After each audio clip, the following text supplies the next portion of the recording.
Item ಯಾವುದೇ ಇರಲಿ try ಮಾಡಿ ಆಚಿ ಚಿಕನ್ ಮಸಾಲಾ. ಇಂಡೈರೆಕ್ಟ್ಲಿ ಯುದ್ಧದ ಪರಿಣಾಮಗಳು ಹೆಂಗೆ ಅಂದ್ರೆ ಹಿಂಗ್ ಬರುತ್ತೆ, ಒಂದೊಂದೇ ಸೇರ್ತಾ ಹೋಗುತ್ತೆ. ಓಕೆ, ಈಗ ಅಮೆರಿಕ ಇಸ್ರೇಲ್ ದಾಳಿಗೆ ಖಮೇನಿ ಬಲಿಯಾಗಿದ್ರಲ್ಲ, ಅವರ ಅಂತ್ಯಕ್ರಿಯೆ ವಿಚಾರಕ್ಕೆ ಸಂಬಂಧಪಟ್ಟಂತೆ ಇವತ್ತು ರಾತ್ರಿಯಿಂದ ಖಮೇನಿ ಅವರ ಅಂತ್ಯಕ್ರಿಯೆ ಆರಂಭ ಆಗುತ್ತೆ. ಖಮೇನಿ ಅಂತಿಮ ದರ್ಶನಕ್ಕೆ 3 ದಿನಗಳ ಕಾಲ ಅವಕಾಶವನ್ನ ಮಾಡಿದ್ದಾರೆ. ಇರಾನ್ನ ಪವಿತ್ರ ಸ್ಥಳ ಮಾಷಾದ್ನಲ್ಲಿ ಅವರ ಅಂತ್ಯಕ್ರಿಯೆ ನಡೆಸಲಾಗುತ್ತೆ. ಸಾವಿರಾರು ಜನರ ಸಮ್ಮುಖದಲ್ಲಿ ಅಂತ್ಯಕ್ರಿಯೆಯನ್ನ ನೆರವೇರಿಸಲಾಗುತ್ತೆ. ಶಿಯಾ ಮುಸ್ಲಿಂ ಸಂಪ್ರದಾಯದ ಪ್ರಕಾರವೇ ಖಮೇನಿಗೆ ವಿದಾಯ ಹೇಳ್ತಾರೆ, ಯಾಕಂದ್ರೆ ಅವರು ಶಿಯಾ ಸಮುದಾಯದವರೇ. ಇಡೀ ಪ್ರಪಂಚದಲ್ಲಿ 30 ಕೋಟಿಗೂ ಅಧಿಕ ಶಿಯಾ ಸಮುದಾಯದವರಿದ್ದಾರೆ, ಶಿಯಾ ಮುಸ್ಲಿಂ ಇದ್ದಾರೆ. ಅವರೆಲ್ಲರಿಗೂ ಸದ್ಯ ಸರ್ವೋಚ್ಚ ನಾಯಕ ಅಂತ ಅನಿಸ್ಕೊಂಡಿದ್ದು ಇದೇ ಖಮೇನಿ ಅವರು. ಇವರ ಸಾವು ಹಾಗಾಗಿ ನೋಡಿ, ಅಲ್ಲಿ ಸತ್ರು ಇಲ್ಲಿ ಅಳ್ತಾ ಇದ್ರು ಕೆಲವೊಬ್ರು. ಅವರೆಲ್ಲರೂ ಕೂಡ ಶಿಯಾ ಸಮುದಾಯದ ಮುಸ್ಲಿಮರು. ಖಮೇನಿಗೆ ವಿದಾಯ ಹೇಳ್ತಾರೆ.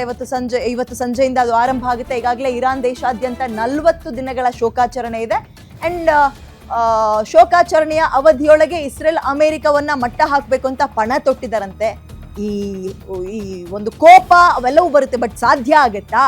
ನಾವು ನಿಂತಿರೋದು ಯಾರ ಎದುರಿಗೆ, ನಮ್ಮ ಎದುರಾಳಿ ಯಾರು ಅಂತಲೂ ಕೂಡ ಗಮನಿಸ್ಬೇಕಲ್ವಾ.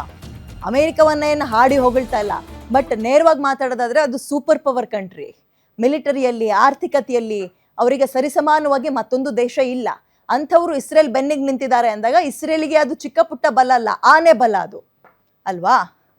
ಆದರೂ ಕೂಡ ನಮ್ಮ ಸರ್ವೋಚ್ಚ ನಾಯಕನನ್ನ ಬಂಕರ್ ಬಸ್ಟರ್ಗಳನ್ನು ಹಾಕಿ ಕೊಂದು ಹಾಕಿಬಿಟ್ರಲ್ಲ, ಬಿಡ್ತೀವ ಇವ್ರನ್ನ? ಈ ಶೋಕಾಚರಣೆ ಅಂತೇನು 40 ದಿನದ ಸಮಯ ತಗೊಂಡಿದ್ದೀವಿ, ಇದ್ರೊಳಗೆ ಅವರಿಗೆ ಒಂದು ದೊಡ್ಡ ಪೆಟ್ಟು ಕೊಡ್ತೀವಿ ಅಂತ. ಆ್ಯಂಡ್ ಡೆಫಿನೆಟ್ಲಿ ಎಸ್, ಇರಾನ್ ನೇರವಾಗಿ ಇಸ್ರೇಲಿಗೆ ಅಮೆರಿಕಕ್ಕೆ ಯಾವುದೇ ಮಿಸೈಲನ್ನು ಹಾರಿಸೋಕ್ಕಾಗಲ್ಲ, ಬಾಂಬ್ ಹಾಕೋಕ್ಕಾಗಲ್ಲ.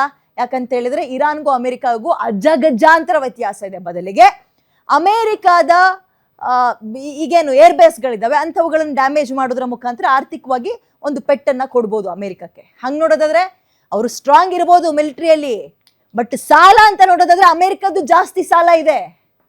ಎಲ್ಲ ಪೆಟ್ಟುಗಳು ಆ ಸಾಲದ ಮೊತ್ತವನ್ನು ಮತ್ತಷ್ಟು ಜಾಸ್ತಿ ಮಾಡ್ತಾ ಹೋಗುತ್ತೆ.